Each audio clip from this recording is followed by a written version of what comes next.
Anda masih bersama kami di Buletin Sumatera Utara. Pemirsa, Polres Asahan Sumatera Utara berhasil menggagalkan peredaran narkotika jenis ganja seberat 130 kg.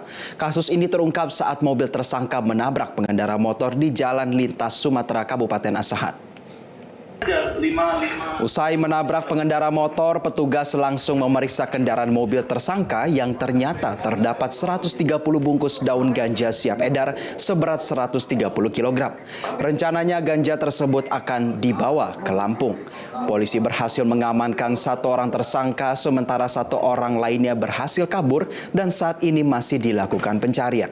Tersangka yang merupakan warga Aceh ini dijanjikan upah sebesar 20 juta rupiah apabila berhasil mengantar ganja tersebut ke Lampung. Tersangka bersama barang bukti kemudian dibawa ke Mapolres Asahan. Sementara belum ada keterangan resmi dari pihak kepolisian setelah penangkapan ini, namun Kasat Narkoba Polres Asahan AKP Doli Silaban mengaku saat ini masih melakukan pengembangan.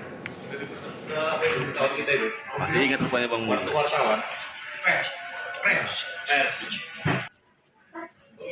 Jelajahi cara baru mendapatkan informasi. Download Metro TV Extend sekarang.